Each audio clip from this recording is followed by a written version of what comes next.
విరాట్ను arrest చేస్తారా? రజత్ పాటీదార్ జైలుకు వెళ్లాల్సిందేనా? ఇప్పుడివే ప్రశ్నలు సోషల్ మీడియాలో తెగ వినిపిస్తున్నాయి.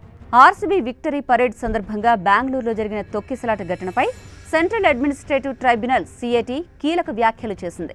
తొక్కిసలాటకు ప్రధాన కారణం ఆర్సీబీ యాజమాన్యమేనని, దీనికి వాళ్లే బాధ్యత వహించాలని చెప్పింది.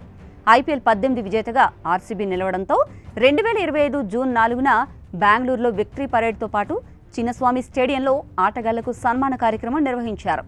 ఈ వేడుకకు అభిమానులు పెద్ద ఎత్తున తరలి రావడంతో స్టేడియం దగ్గర తొక్కిసలాట జరిగి 11 మంది అభిమానులు మృతి చెందగా మరికొందరు గాయపడ్డారు. తొక్కిసలాటకు పోలీసుల నిర్లక్ష్యమే కారణమని కర్ణాటక ప్రభుత్వం పలువురు పోలీస్ అధికారులపై సస్పెన్షన్ వేటు వేసింది.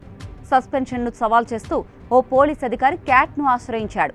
ర్యాలీ ఏర్పాట్లకు పోలీసులకు తగినంత సమయం ఇవ్వలేదని, అందుకే తొక్కిసలాట జరిగిందని, ఇందులో పోలీసుల తప్పేమీ లేదని క్యాట్లో పిటిషన్ దాఖలు చేశాడు.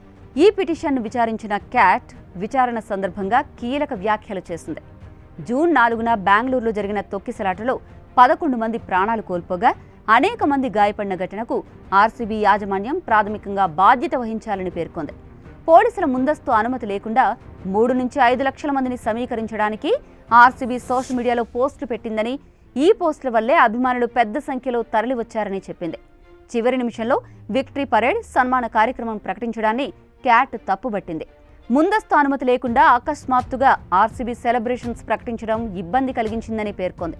కేవలం 12 గంటల తక్కువ సమయంలో పోలీసులు అన్ని ఏర్పాట్లను చేస్తారని ఆశించలేమంది.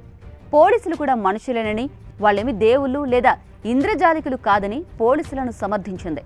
అలాదీన్ వంటి మాయాశక్తులు పోలీసులకు లేవని చురకలంటించింది. పోలీసులకు అవసరమైన సన్నాహాలు చేయడానికి తగినంత సమయం ఇవ్వలేదని, ఇందులో పూర్తిగా పోలీసుల తప్పేమీ లేదని ట్రైబ్యునల్ చెప్పింది.